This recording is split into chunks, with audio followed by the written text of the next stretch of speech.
Entonces,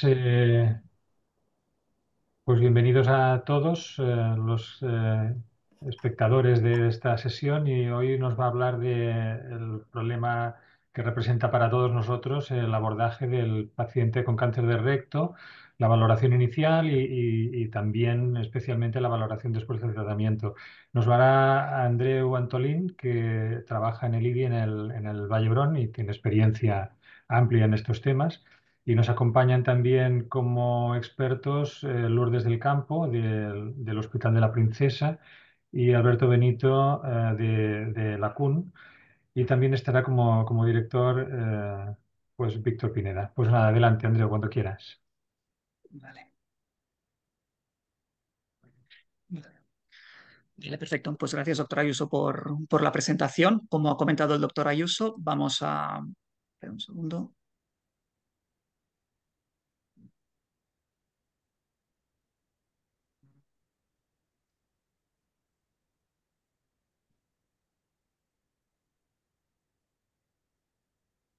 Perfecto. Vale, pues vamos a hablar del papel de la resonancia magnética en la evaluación de la respuesta al tratamiento neoadyuvante en cáncer rectal. Este será un poquito el guión que vamos a ver durante esta charla. Primero una breve introducción para poder introducirnos en el tema. Después hablaremos del protocolo de resonancia magnética que se utiliza para este tipo de pacientes, para la evaluación del tratamiento neoadyuvante en pacientes con cáncer de recto. Y después ya el grueso de la presentación, que será la evaluación de la respuesta. Lo veremos en el T2, en la difusión y el mapa de ADC. Luego patrones de respuesta según cómo era el tumor inicial y ya después algunas especificaciones más concretas, como por ejemplo qué ocurre en los casos de tumores mucinosos, que hablamos en el tema del margen de resección circunferencial, del aparato esfinteriano, de la respuesta ganglionar y finalmente también hablaremos de la respuesta del ENVI y de los depósitos tumorales y ya finalmente unas conclusiones. Entonces, como breve introducción, recordar que el tratamiento de elección inicial en el cáncer de recto localmente avanzado, que sería aquel cáncer de recto que sería un T3, un T4 o un cáncer de recto que bien tiene una afectación ganglionar positiva, es la quimiorradioterapia neoadyuvante, que está seguida habitualmente de la cirugía, que es la excisión total de mesorrecto. Entonces, esta cirugía que se realiza consiste en resecar en bloque todo lo que vendría a ser el recto y también el tejido mesorrectal, toda la grasa mesorrectal que está a su alrededor y en función básicamente de la localización donde tengamos el tumor, pues distinguimos varios tipos. La amputación abdominoperineal, si es un tumor que es de recto inferior y puede existir afectación del aparato esfinteriano, o la resección anterior de recto en el caso en el que sea un tumor superior y que el aparato esfinteriano se conservará. Entonces, en determinados escenarios es necesario conocer la respuesta al tratamiento antes de decidir tratamiento quirúrgico, principalmente tumores que sean de recto inferior. ¿Por qué? Porque es necesario, por ejemplo, reevaluar la enfermedad para poder planificar la cirugía, ya que en función de si el paciente ha respondido o no, quizás podemos hacer una cirugía que preserve el aparato esfinteriano en vez de llevárselo totalmente. Y después también, y es lo que ha ganado más interés en los últimos años, es la posibilidad de terapias de preservación de órgano. La más conocida, el watch and wait, y después también cirugías locales que serían mínimamente invasivas para poder resecar el tumor que pueda haber quedado. Entonces, la resonancia magnética es uno de los pilares de la revaluación de la enfermedad tras el tratamiento neoadyuvante. ¿Y cuándo se realiza? Se realiza habitualmente a las 6 o 8 semanas tras finalizar el tratamiento. Esto es así porque los cirujanos, debido a todos los cambios que se pueden producir después del tratamiento, toda la fibrosis y tal, si se deja pasar más de 6 o 8 semanas les dificulta la cirugía y por esa razón la primera evaluación se hace generalmente a las 6 o 8 semanas. Entonces, ¿cómo hacemos la resonancia magnética? Pues bien, el protocolo de resonancia magnética es el mismo que se utiliza para la resonancia magnética de estadificación. Las recomendaciones de la ESGAR son en secuencia T2 en 3 planos, coronal, axial y sagital. Después el estudio de difusión con su mapa de ADC que tiene que tener como mínimo un valor de B superior a 800 y después se recomienda también, al igual que en el caso de la resonancia diagnóstica, planos angulados que estarán perpendicular y paralelos al eje del tumor. No se recomiendan secuencias FATSAT ni secuencias T1, el T1 post-contraste y los estudios dinámicos tampoco están recomendados. Y finalmente, en aquellos tumores que sean distales de recto inferior, que exista invasión del canal anal o posibilidad de invasión de canal anal, se recomienda realizar también los planos angulados paralelos y perpendiculares al canal anal. Entonces, hablando un poquito, como comentábamos anteriormente, el tema de la preparación. Pues bien, en principio está claro que no se recomienda el uso de gel endorrectal, debido básicamente a que pues, esto distiende la cavidad endoluminal y entonces la pared puede verse básicamente bueno, se puede ver como más adelgazada y entonces lo que podemos hacer es tener errores diagnósticos en la interpretación de, de si queda o no enfermedad residual. El uso de espasmolíticos para reducir el movimiento intestinal no existe un claro consenso según la guía de la ESGAR. Puede estar hasta un 57% lo recomiendan, pero de todas maneras no existe un claro consenso. Y después está, como comentábamos anteriormente, que si bien el uso del enema no está recomendado, sí que es cierto que existe evidencia de que un microenema administrado antes de la prueba disminuyó los artefactos con gas, especialmente en pacientes que están en los que se va a hacer la prueba en una máquina de 3 teslas. Entonces, ¿cómo evaluamos la respuesta por resonancia? Pues la respuesta por resonancia se evalúa en 2 secuencias principalmente, en el T2 y en la difusión y su mapa de ADC. Hay que tener en cuenta que la evaluación de la respuesta en pacientes que han sido sometidos a un tratamiento neoadyuvante tiene menor rentabilidad que la resonancia magnética diagnóstica, debido a todos estos cambios post-tratamiento que nos puede producir básicamente generalmente malinterpretaciones sobre si existe tumor residual o no. Generalmente lo que ocurre es que los radiólogos solemos tender, en caso de que queremos, a hacer un sobrediagnóstico, a tender a decir que existen restos tumorales cuando en verdad probablemente no existen. Para la detección de tumor residual, según este estudio, que ya es un estudio de hace más de 10 años, se vio básicamente que en el T2 tenía una sensibilidad bajita del 50% y una especificidad relativamente alta para detectar tumor residual. No obstante, si se añade la difusión y el mapa de ADC, la sensibilidad aumenta notoriamente hasta el 83%, a expensas de una discreta disminución de la especificidad, si bien se vio que en este estudio esto no tenía ninguna implicación diagnóstica y por lo tanto hoy en día la evaluación se hace con el T2 y con la difusión y el mapa de ADC.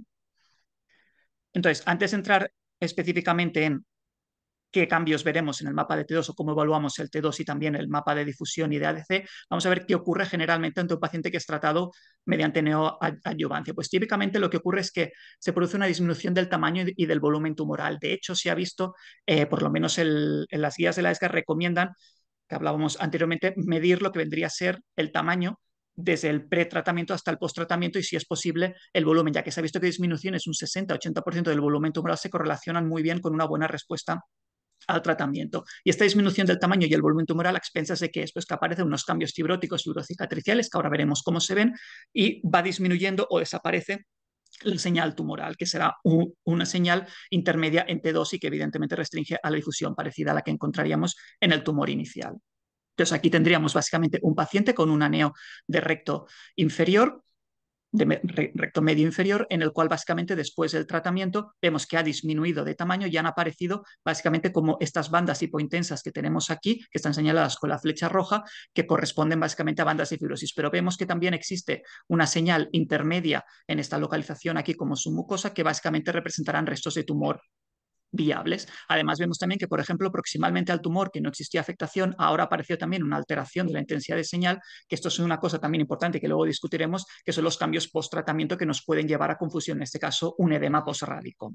Aquí es importante también evaluar siempre cómo será la resonancia magnética inicial para poder evaluar correctamente la posneoadyuvancia. Por ejemplo, aquí vemos que la resonancia magnética inicial, este tumor de recto, que ocupa hasta 3/4 partes de la circunferencia rectal, cuando nosotros realizamos el tratamiento neoadyuvante y reevaluamos el paciente, generalmente el patrón tiene que ser similar. Si aquí tendríamos un patrón semicircular, pues aquí el patrón de fibrosis que encontramos, donde se encontraría el lecho tumoral, tiene que seguir también una distribución similar. ¿Y esto por qué es importante? Porque hay veces que determinados cambios post-tratamiento nos pueden llevar a confusión. Por ejemplo, este paciente de aquí tiene este recto de cuadrantes inferiores y derechos, y al que vemos básicamente que al hacer el tratamiento posneoadyuvante ha aparecido esta banda gruesa de fibrosis que sigue una distribución similar a la del tumor inicial, pero vemos que en la parte contralateral, que inicialmente no existía tumor, existe una alteración en la intensidad de señal de T2 que podemos pensar que son restos tumorales e incluso algunas veces pueden tener restricción a la difusión, pero si no estaban afectados en la resonancia inicial, aquí no tiene que haber enfermedad. Por lo tanto, son estos pitfalls que luego explicaré con más detalle.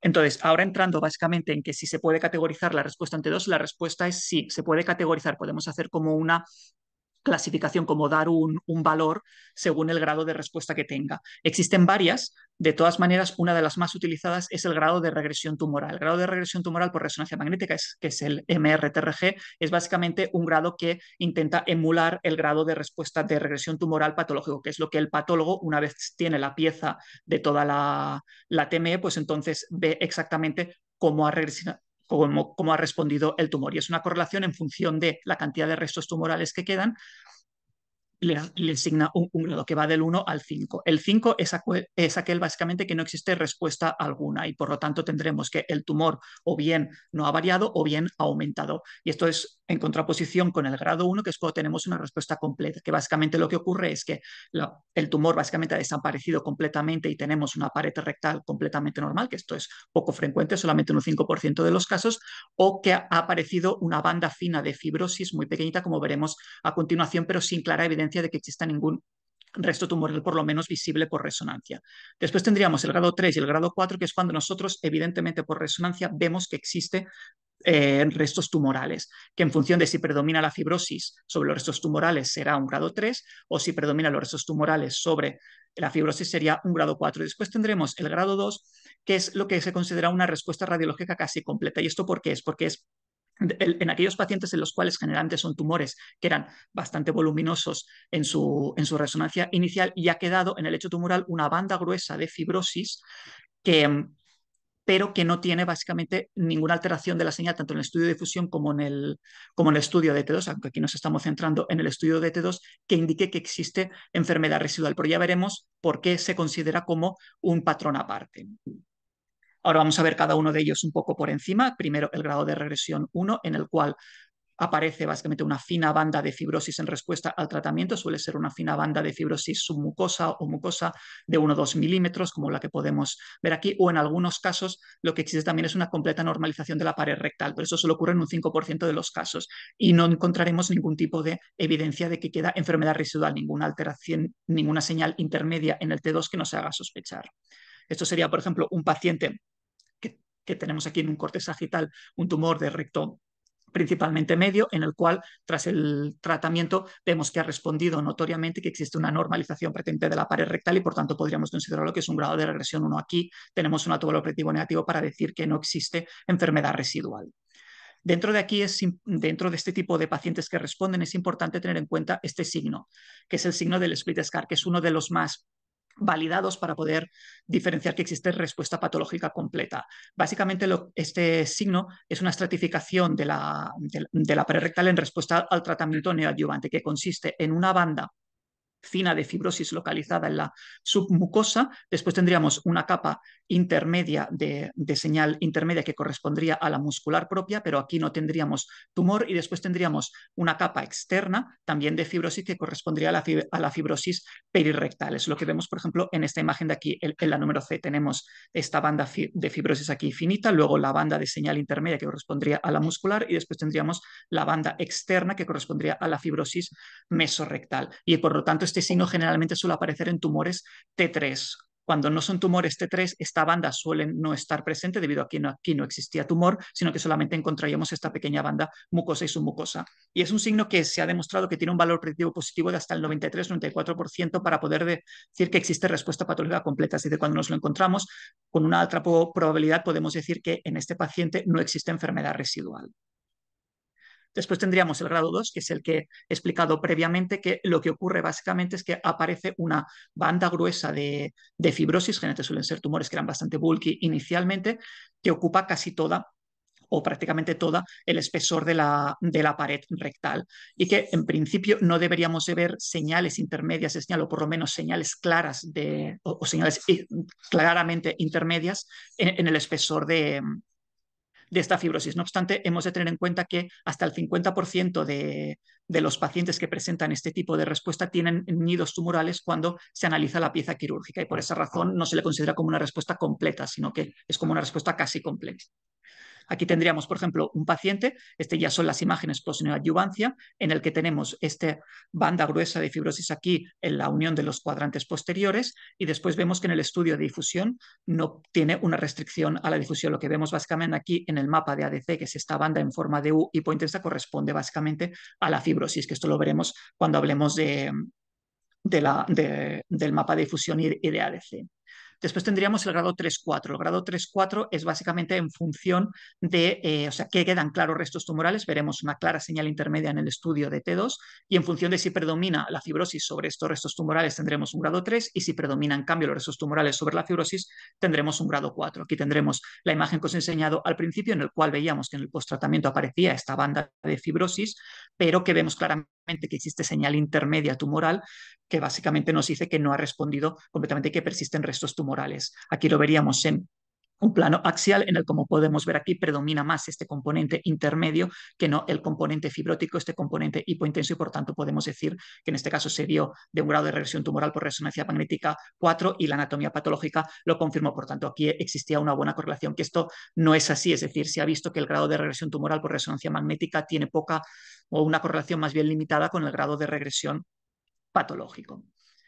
¿Vale? Y aquí tendríamos otro caso en el cual es un paciente que respondió inicialmente al tratamiento, empieza a aparecer unas bandas de fibrosis, pero también existe claramente señal residual, señal tumoral, pero vemos básicamente que en el siguiente control progresivamente ha ido aumentando la fibrosis y ha ido básicamente, no desaparecer porque todavía persiste, pero disminuyendo la cantidad de restos tumorales. Y aquí lo vemos en un plano coronal con más exactitud. Como vemos, básicamente ha aumentado todo este componente fibrótico respecto al primer control, aunque persisten los restos tumorales. Y es que, como mencionábamos anteriormente, lo que puede pasar es que el paciente, a pesar de que se hace la resonancia a las 6-8 semanas, que es el primer control, en algunos casos que en este primer control vemos una respuesta que es, por ejemplo, casi completa, se ha visto que la máxima respuesta se consigue a partir de las 12 semanas. Existen algunos estudios que dicen que incluso un 40% de los pacientes a partir de las 12 semanas, y especialmente en los regímenes de TNT, que es lo que se utiliza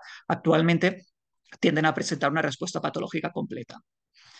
Vale, entonces aquí tendríamos una tabla de resumen. La clasificación que os he explicado se basa básicamente en el estudio Mercury, pero también la ESGAR tiene su propia clasificación, pero si la vemos son clasificaciones que se pueden superponer en cierto modo. La de la ESGAR sería básicamente bastante más simplificada. La ESGAR básicamente lo que hace es diferenciar, dado los términos pronósticos, pues primero, si existe masa residual, claramente visible por resonancia, bien sea en el estudio de T2 o en el estudio de difusión, que sería el grado 3, 4 y 5 de la escala del grado de regresión tumoral que os he explicado hace unos instantes, y después también tendríamos como respuesta completa, la ESGAR dice una normalización completa de la pared rectal. En cambio, en los casos en los que considera una buena respuesta son cuando existe algo de fibrosis, bien sea una fina banda de fibrosis o existe esa banda gruesa de fibrosis, pero sin evidencia de que persistan restos tumorales que por lo menos podamos ver por imagen. Por lo tanto, la ESGAR es más restrictiva a la hora de considerar una respuesta completa que no la clasificación del estudio Mercury. Bueno, entonces ahora, ¿qué pasará si añadimos la difusión y el ADC? Pues si añadimos la difusión y el ADC, aumenta significativamente la sensibilidad para detectar tumor residual y además mejora la variabilidad interobservadora a la hora de evaluar la respuesta respecto a si solo utilizamos el T2. No obstante, hemos de tener en cuenta que existe una serie de errores comunes que se han de tener en cuenta, ya que puede tender a sobreestimar los restos tumorales. El primero de todos, sí que hemos discutido previamente, son los artefactos, que pueden limitarse, como se ha mencionado previamente, con un microenema antes de la realización de la resonancia magnética, especialmente en las máquinas que sean de 3 teslas. Y después tenemos 3 que son muy importantes de tener en cuenta, que sería el T2 shine through, que sería la difusión facilitada, que es la presencia de fluido o mucina, que en caso de que no evaluamos correctamente el mapa de ADC nos puede llevar a pensar que existen restos tumorales. El T2 dark through, que sería lo contrario, es decir, que es hipo en la secuencia de difusión y también lo es en el mapa de ADC, que es básicamente por la fibrosis. Y después también algo importante que luego veremos en una imagen, que es la alteración de señal por contenido endoluminal o en zonas no tumorales, que a veces puede restringir a la difusión, suele ser por cambios post-tratamientos, y que también puede hacernos caer en el error de que existe enfermedad residual en esta situación. Por ejemplo, en el caso que os he mostrado previamente, vemos aquí esta banda de fibrosis que está señalada con la flecha de color rojo, como vemos que posteriormente en el estudio de difusión se encuentra también hipointensa esta banda, y en el estudio de ADC también. Esto sería un efecto T2 dark through. Y se ha de diferenciar de toda esta banda de restricción a la difusión que vemos más interna, que efectivamente corresponde a toda esta alteración en la intensidad de señal en el estudio T2, que son restos tumorales. Aquí veríamos un tipo de T2 shine-through, no está el mapa de ADC, pero básicamente lo que ocurriría es que tanto en el estudio de fusión como en el mapa de ADC se ve hiperintenso, y es por contenido endoluminal que encontramos. Se le conoce también como el signo de Mercedes-Benz, debido a que tiene esta forma estrellada. Aquí tendríamos otro caso en el cual no solo esta difusión facilitada la encontramos en el lumen, sino que también la podemos encontrar incluso en la propia pared rectal. Aquí vemos un tumor que ha respondido, que tenemos bandas de fibrosis aquí perirrectal y también en la capa mucosa submucosa, y después vemos también que existe una banda de de hiperintensidad en la señal en el estudio de difusión, pero que si vemos en el mapa de ADC es una difusión facilitada, por lo tanto probablemente sean cambios post-tratamientos y no la presencia de tumor residual. Aquí tendríamos otro caso en el cual vemos un tumor que inicialmente tenía esta forma semicircunferencial, que la encontramos en esta imagen superior, y vemos que al responder aparece la banda de fibrosis, pero en la banda contralateral vemos que también aparece como una señal intermedia de la pared. No obstante, vemos en el estudio de difusión que esa señal intermedia efectivamente también restringe a la difusión, pero lo que ocurre es que como no estaba inicialmente afectada por el tumor, se tratará de cambios post-tratamiento. Puede ser un edema post-rádico o cualquier otro cambio post-tratamiento y no consiste y no es enfermedad residual. Y por eso es importante siempre evaluar la resonancia magnética inicial para ver qué distribución tenía el tumor, dado que si no sigue ese patrón, no se tratará de enfermedad residual. Aquí tendríamos otro caso en el cual la difusión nos puede ayudar, por ejemplo, para confirmar una sospecha. Aquí tenemos un tumor que inicialmente era bulky y en el cual vemos que ha aparecido una extensa banda de fibrosis bastante gruesa, pero vemos que aquí existe un punto de disrupción con una señal intermedia. Esto es un signo bastante específico para decir que aquí puede existir enfermedad residual, pero si nos apoyamos en el estudio de difusión, no solamente en el DT2, vemos cómo es un foco que restringe la difusión y por tanto podemos asegurar que en este caso existen restos tumorales que son visibles por resonancia magnética. Aquí tendríamos otro caso, una banda gruesa de fibrosis en el cual podemos pensar, oye, este pequeño foquillo de aquí de señal intermedia es un resto tumoral o no. Con el estudio de difusión salimos de duda, vemos que no existe una restricción a la difusión. Lo que vemos por aquí, por intenso en el mapa de ADC alrededor, no será más que toda la banda de fibrosis. Y aquí tendríamos un efecto de difusión facilitada, que sería uno de los pitfalls que no nos ha de llevar a pensar que existen restos tumorales en esta localización. Entonces, una vez llegados a este punto, hemos visto básicamente cómo se evalúa en el T2 y cómo se evalúa en el estudio de difusión y en el estudio de ADC, pero surge la pregunta de, ¿hemos de evaluar la misma forma cualquier tumor? Y la respuesta es no. Esto surge a raíz de un estudio que se publicó en el año 2018, en el cual si nosotros evaluamos básicamente el tumor de una forma en base a patrones de cómo responde, cómo era inicialmente y cómo responde tanto en el T2 como en la difusión, incrementamos la especificidad para detectar respuesta completa sin perder sensibilidad ni tampoco valor predictivo positivo. Y esto es lo que ahora os mostraré. Este estudio lo que hacía era diferenciar 4 categorías. En un primer lugar teníamos la categoría. La categoría es una categoría que ocurre en el menor número de los casos, que es básicamente un tumor, sea como sea, que puede, después del tratamiento, tener una respuesta completa con una normalización de la pared o quedar tumor residual sin que haya habido ningún tipo de respuesta clara. Y esto tiene una sensibilidad y especificidad del 100% para decir aquí no existe tumor o aquí sí que existe tumor tras el tratamiento, pero como he mencionado son los casos menos frecuentes. Aquí tendríamos, por ejemplo, 2 tipos de tumores, tanto en la imagen superior como en la imagen inferior, que si vemos tras el tratamiento en el caso del tumor, que era más como de aspecto así más pulpídeo, en la imagen inferior vemos que ha habido una normalización completa de la pared rectal sin focos de restricción a la difusión, por tanto tenemos una alta sensibilidad y especificidad para decir que no existen restos tumorales, y aquí en cambio lo que vemos es que existen focos de restricción a la difusión y una alteración de la señal de señal intermedia en el estudio de T2 que nos dicen que existen restos tumorales. Pero, como he dicho, este es el caso menos frecuente, un 5% solo de los casos, y los más interesantes son los otros patrones, el B, el C y el D.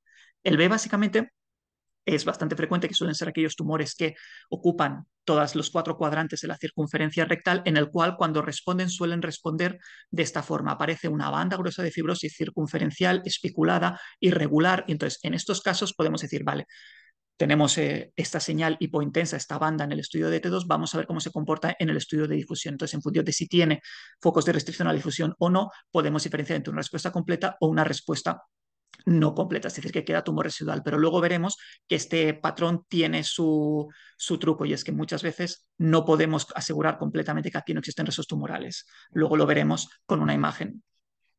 Aquí tendremos básicamente los 2 casos que os he mencionado. Aquí tenemos un tumor circunferencial en el cual tras el tratamiento aparece esta banda gruesa de fibrosis circunferencial, irregular, con espículas, y después vemos que en el estudio de difusión aquí existen focos de restricción a la difusión, por tanto aquí podemos decir que existe enfermedad residual, mientras que en el estudio de arriba no existen claros focos de restricción a la difusión, lo que tenemos es una difusión facilitada en lo que señala con la flecha blanca, y por tanto podemos decir que en principio no hay enfermedad macroscópicamente detectable por un radiólogo. Después tendríamos el patrón C, que es un patrón típico de los tumores semicircunferenciales, que lo Lo curioso que tienen es que cuando responden, que también aparece una banda de fibrosis semicircular, es que si tenemos que ir a detectar enfermedad residual, aparece en el margen interno de esta banda semicircular de fibrosis. Y por tanto, siempre que queremos ir a ver si existe enfermedad residual, tenemos que ir a fijarnos en este margen interno porque es ahí donde se localizará este tumor residual. Como podemos ver en esta imagen de aquí, el de arriba no existen zonas de restricción a la difusión, tenemos esta banda de fibrosis semicircunferencial del tumor inicial, pero en el estudio de abajo sí que vemos básicamente que ha aparecido esta banda interna de restricción a la difusión que indica que persisten restos tumorales en esta localización. Y finalmente el patrón D, que es un patrón que ocurre en los tumores polipoideos, y es que la fibrosis se localiza en la zona que correspondría al tallo y al pedículo, pero el componente endoluminal ha desaparecido y si encontramos enfermedad residual la encontraremos en esta localización, como por ejemplo podemos ver en la imagen de abajo tenemos este tumor polipoideo que tras responder tenemos esta alteración de la intensidad de señal en esta localización que corresponde a un foco de restricción a la difusión y por tanto la presencia de enfermedad en esta localización. Entonces, ¿por qué he explicado todo esto de los patrones de respuesta?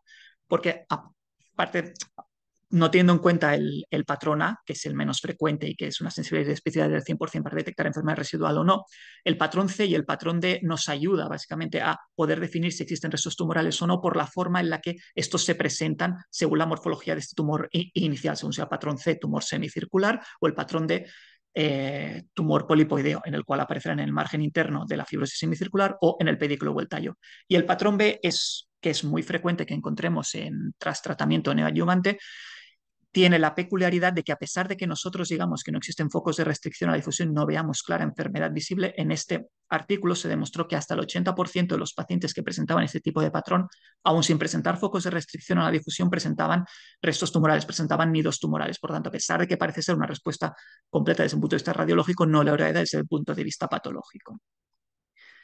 Vale, y después vamos a hablar ahora de algunas series de de características más específicas. Por ejemplo, en principio empezamos con la mucina. ¿Qué pasa con los tumores mucinosos? Los tumores mucinosos se responden mal al tratamiento neoadyuvante y existen tres, en verdad, dos escenarios post quimiorradioterapia. Podemos tener enfermedad viable, que será la mucina celular, que tiene mal pronóstico, o podemos ser que respondan y no exista enfermedad viable. El problema es que puede haber mucina, que en este caso será mucina acelular. ¿Y qué problema existe con la resonancia?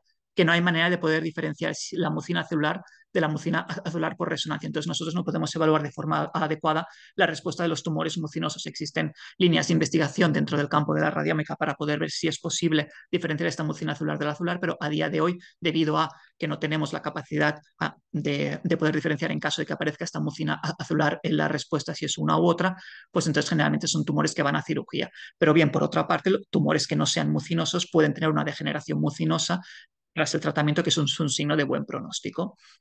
Después, muy importante, y esto sí que se ha de especificar dentro del informe, son las relaciones tumorales, ya que esto puede condicionar la cirugía. La relación que tiene el tumor o la fibrosis con el resto de las estructuras anatómicas son importantes. Las más importantes, el margen de resección circunferencial, la fascia mesorrectal, y el aparato esfinteriano. Otros, evidentemente, en estadios T4, como órganos genitourinarios, la pared pélvica, etcétera, también es importante de evaluar, pero voy a hacer énfasis en la que vendría a ser la fascia mesorrectal. Como bien es sabido, la fascia mesorrectal es un factor predictivo de recurrencia local, y la resonancia magnética después del tratamiento neoadyuvante tiene un bajo valor predictivo positivo, pero un alto valor predictivo negativo para detectar alteración de esta fascia, pero aumenta el valor predictivo positivo a un 80% si se combina el T2 con la difusión. Es decir, que nosotros lo que ocurre es que tendemos a sobreestimar la afectación de la fascia. En general, básicamente existe una regla, que es la que os mostraré en la siguiente imagen, que es, si nosotros tenemos una afectación, un engrosamiento de la fascia mesorrectal, a pesar de que sea un engrosamiento que en principio no exista alteración de la intensidad o sea, no existe una clara señal intermedia ni tampoco claros focos de restricción a la difusión. Si tenemos este engrosamiento, generalmente existe enfermedad residual y por tanto nosotros tenemos que decir que puede existir afectación de esta fascia mesorrectal. En cambio, si por ejemplo el tumor no llega a presentar este engrosamiento ni tampoco cualquier foco de fibrosis que esté en contacto, como máximo solamente algunas espículas, tenemos un alto valor predictivo negativo para decir que no existe enfermedad residual en la fascia. Y aquí sería en el caso de abajo, pues el caso más evidente, en el cual tenemos un gran engrosamiento de la fascia con contacto de tumor, que todavía existe restos tumorales y por lo tanto aquí sí que podemos asegurar con tranquilidad de que existe afectación de la fascia. Pero es lo más importante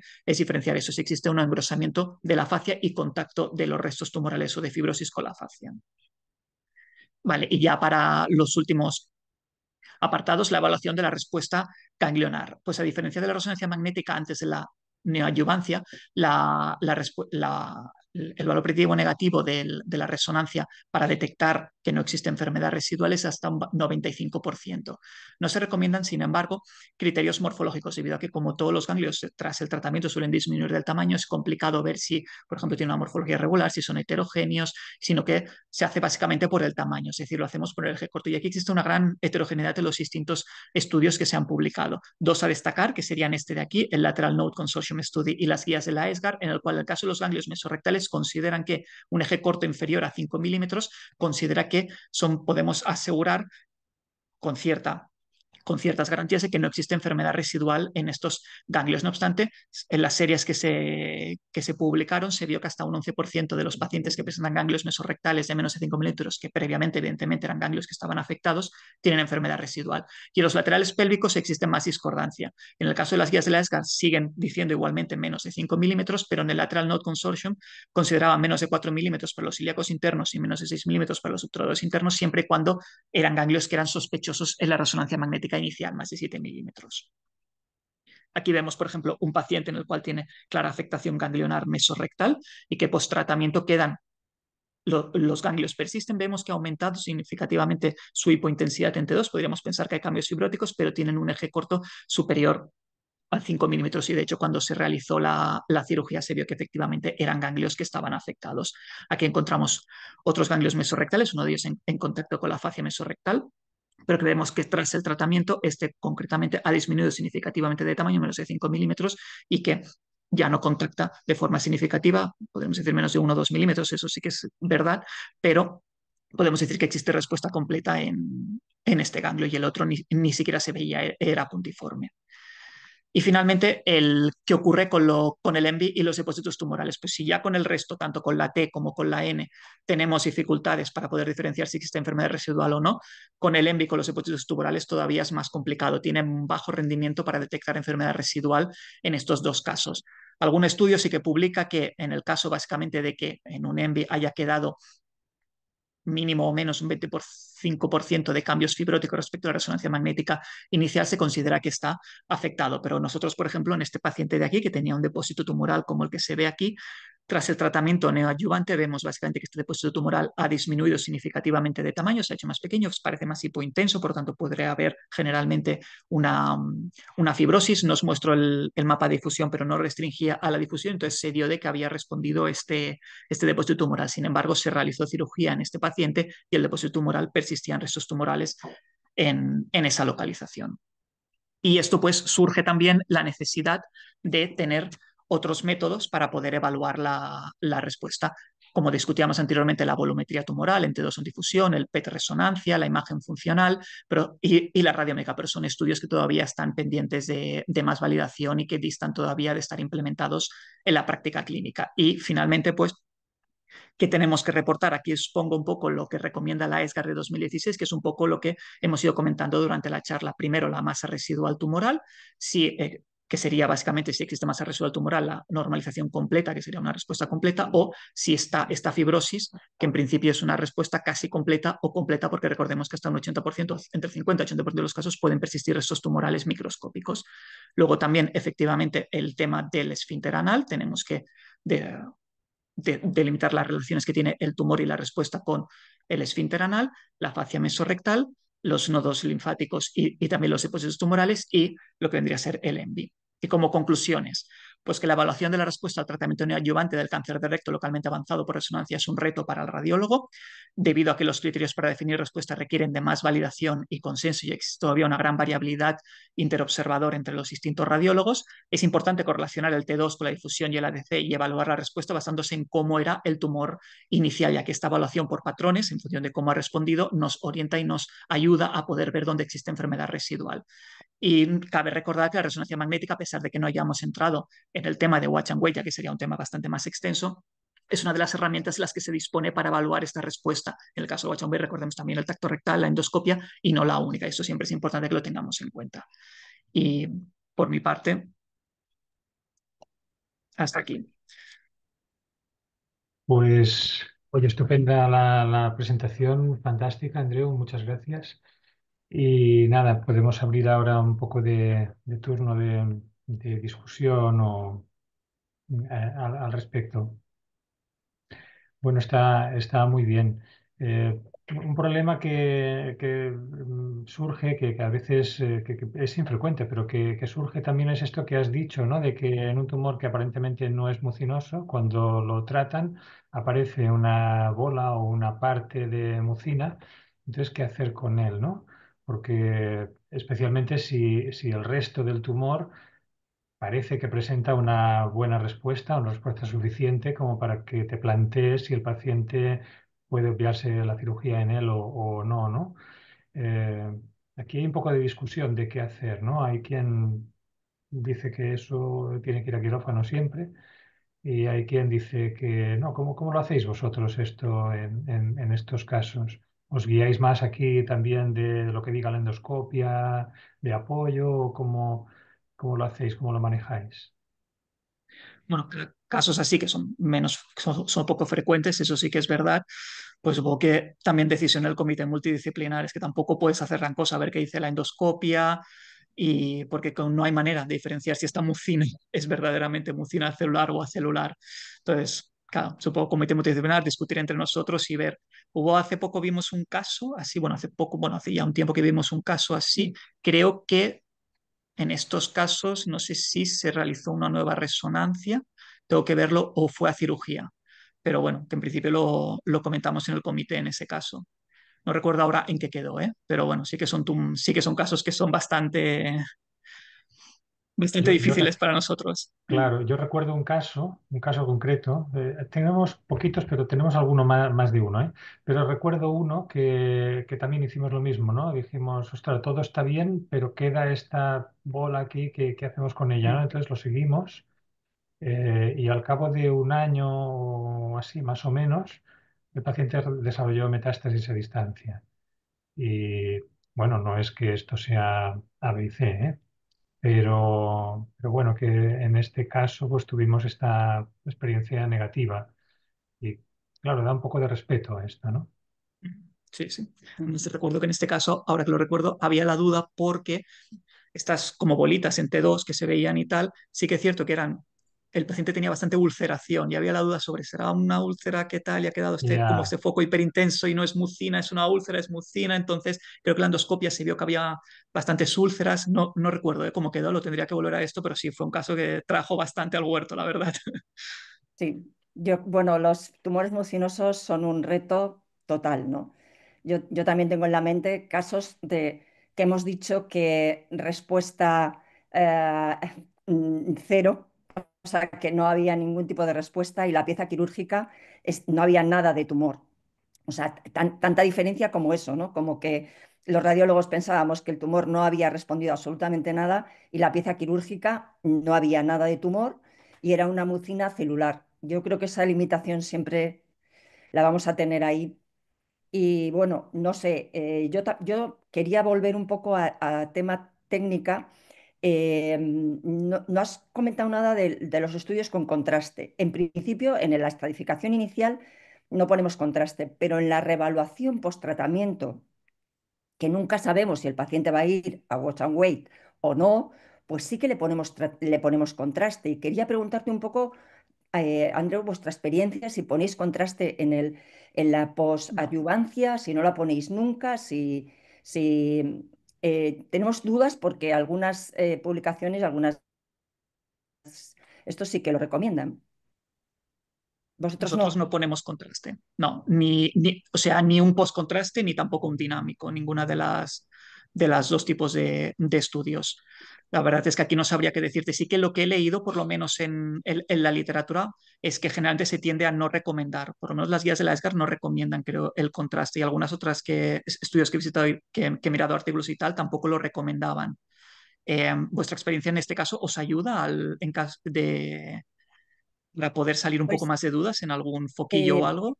es verdad que el contraste no es que ayude mucho, pero como hay algunas veces que el paciente, pues alguna secuencia ha podido quedar un poco movida otra no lo tienes muy claro, otra no sé qué. Es como un dato más de apoyo, ¿no? De decir, Mm. pues mira, la captación de la pared es bastante homogénea, o sea, no veo ninguna zona, es como un apoyo más. Es verdad que en un estudio perfecto, pues igual no nos aporta nada, pero tampoco tenemos la seguridad de que todos los estudios vayan a ser perfectos.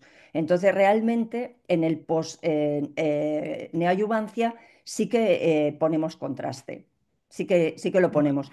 No hemos evaluado tampoco totalmente todos estos estudios para decirte, mira, en el 50% es útil, pero un poco la idea es que todas tanto las secuencias basales como el contraste vayan al unísono a apoyarnos el diagnóstico de valorar la respuesta tumoral.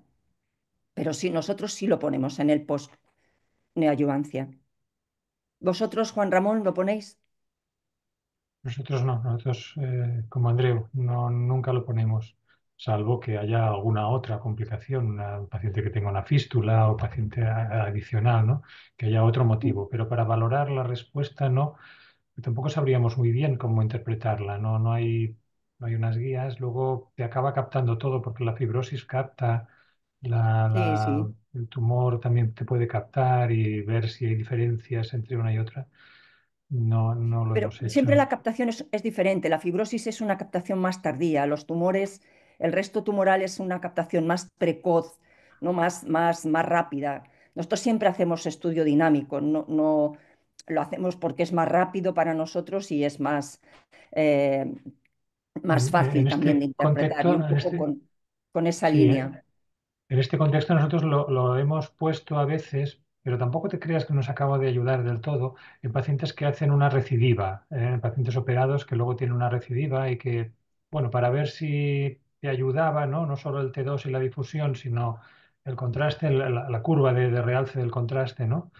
Si te podía ayudar a la hora de caracterizar mejor aquella lesión, si la llamabas recidiva o la llamabas fibrosis.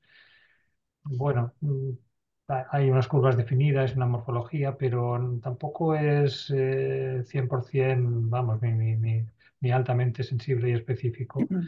Y no le tenemos demasiada fe al contraste. ¿Vosotros en la CUN también Pues lo ponéis o...? nosotros no usamos el contraste, pero la verdad es que tenemos pocos casos, no tenemos mucha casuística. Y quería preguntarte en esto, incidiendo un poco el tema de la técnica, claro, nos estás poniendo imágenes de recto bajo. ¿Qué hay del recto medio alto? ¿Te fías igual? ¿Te quedas igual? Porque claro, esos pacientes encima, si vas a evaluar la parte más arriba, siempre es más susceptible al movimiento intestinal. Nosotros hacemos buscapina a todos los estudios de pelvis, incluso a las próstatas, porque luego te das cuenta, pues eso, la gente mayor, el intestino no se queda quieto, entonces nos garantizamos que aquello siempre salga, hace todo lo posible para que quede aquello bien, ¿no? Entonces, ¿qué opinión tienes, Andreu, de los rectos medios altos? ¿Los ves Generalmente se igual hacen o pocas qué? en estos. No, ¿Cómo? sí, sí.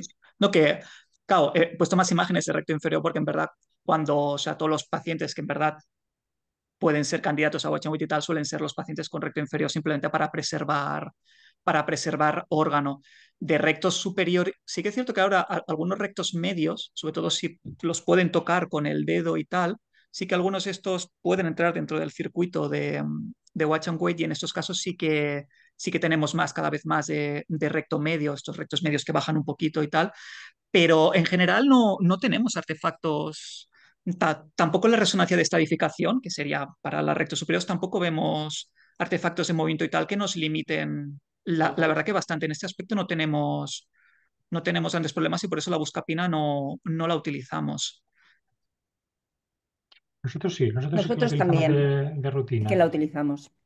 Porque algunas veces sí que cuando no se ha podido poner y el tumor, sobre todo para tumores altos, que también nos hacen estadificar de entrada, ¿no? Pues no se nos mueven y entonces para intentar evitarlo se nos mueven con peristaltismo, no porque el paciente no colabore. No nos ayuda. Entonces de rutina la ponemos y mira, seguro que a veces También no rectos hacía falta, bajos, ¿eh? ¿eh? También rectos bajos, o sea, por rutina. La tenemos puesta de rutina, sí. Nosotros En- también, sí, sí. es de rutina, Salvo que esté es lo más contraindicada. fácil Sí. para nosotros. A para... veces parece un poco excesivo, ¿verdad? Pero claro, Sí.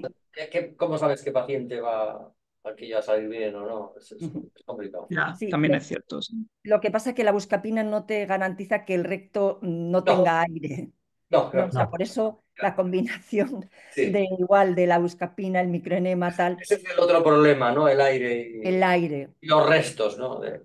y el aire sobre Complicado de todo. manejar, sí, para el flujo, sobre todo es logística del paciente, ¿no? Como los citas, cómo les haces venir antes, los programas de limpieza, no mayor, menor, de lejos, de cerca, es un follón importante. Sí.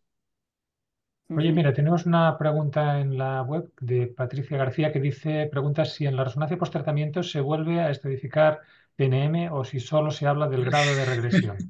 Sí, Sí, está esto. muy bien. Es compañera mía, ¿eh? Sí, está muy bien. Y yo también la tenía apuntada para ti, Andreu. Sí, a ver, nosotros, siendo sinceros, no tenemos, o sea, por ejemplo, no hacemos un informe estructurado nosotros de la posneoadjuvancia, sí que hacemos de la pre. Hay que ver qué se debería hacer de una posneoadjuvancia. No sé si en vuestros centros lo hacéis, un informe estructurado de posneoadjuvancia. Pero bueno, yo particularmente no me gusta poner el TNM posneoadjuvancia. Leí en algún artículo, además, que se ha visto que el grado de regresión tumoral tampoco, o sea, hay veces que es mejor para predecir si incluyes la difusión, evidentemente, ¿eh? Para predecir respuesta que si no, si das un grado, un TNM. La N quizás sí que la puedes poner, pero la T en verdad es, no sé, para mí es complicado. Hay veces que diría, hostia, ¿qué le doy a esto? ¿Sabes? O a veces pones T 1/2, bueno, eso ya es, pero puede ser que esta fibrosis aquí pueda haber algo aquí en esta pequeña alteración de la señal que sea que invada la grasa mesorrectal, le doy un T3 o no. Entonces, por eso es complicado y a mí no me gusta particularmente. Yo no lo pongo en los informes el T, sino y igualmente puede ir a comité y ahí ya se discute, básicamente. Pero no sé, en vuestros casos ponéis la T y...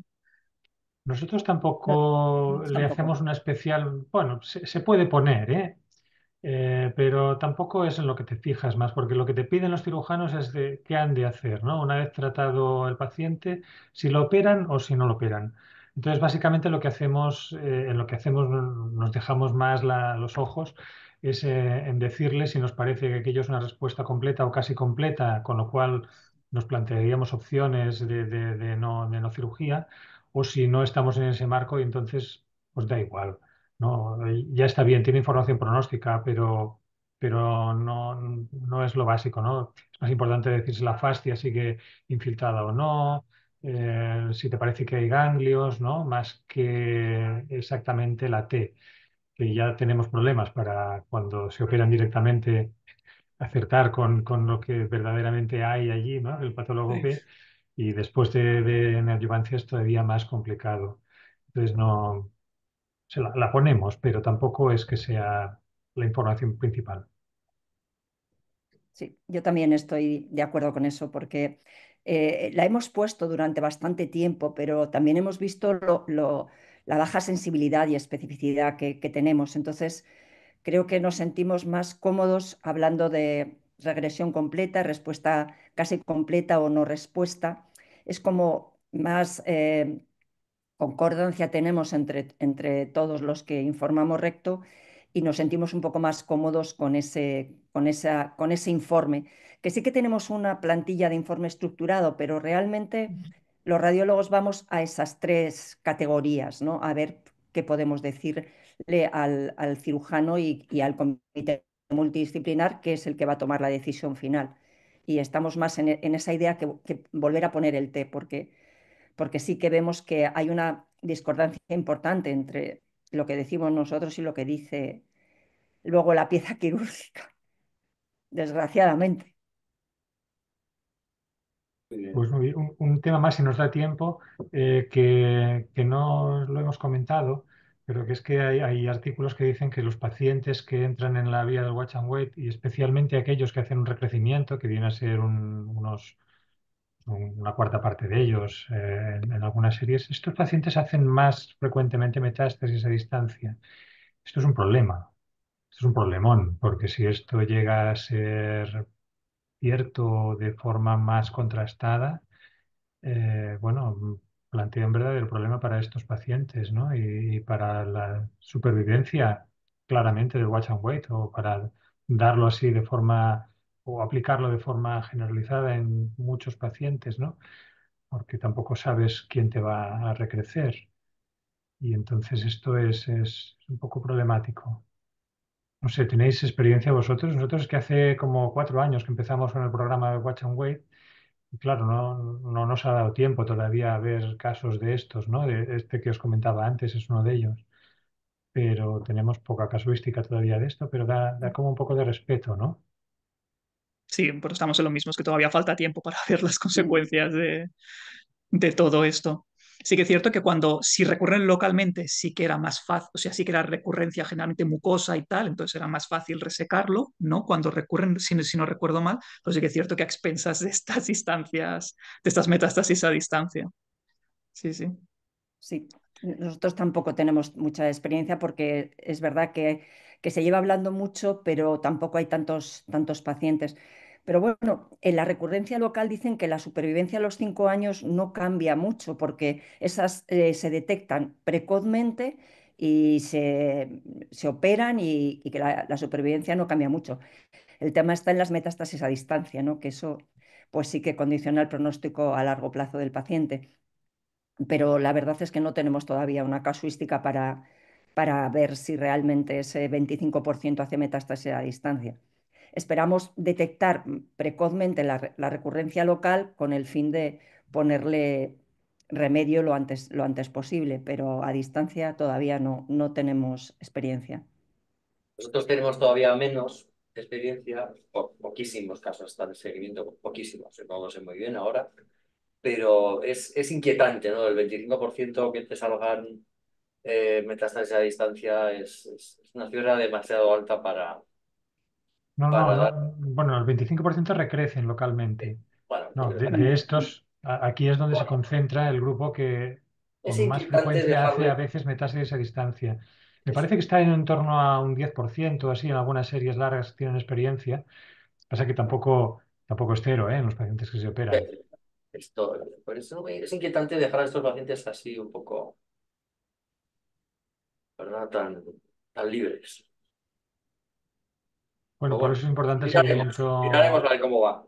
sí, es verdad, pero es una intensivo. estrategia que ya lleva bastante tiempo y que sí que está dando unos resultados Ya veo. buenos, ¿no? De supervivencia y de todo. Y ya os digo que nosotros, y nos lo comentan los cirujanos, que ya es el propio paciente el que conoce esta estrategia y lo pide, ¿no? Porque es verdad que la cirugía del recto, pues bueno, es una cirugía ya que está muy elaborada y tal, pero también tiene muchas complicaciones, ¿no? De todas las comorbilidades que causa y en algunos casos pues que al final no queda más remedio que hacer una colostomía porque ha habido una fuga perianastomótica, tal, pues todas esas cosas pues le suponen al paciente un grave perjuicio. Entonces, bueno, estas estrategias es verdad que yo creo que con el tiempo cada vez van a ser más el número de pacientes que vaya a optar a ellas, ¿no?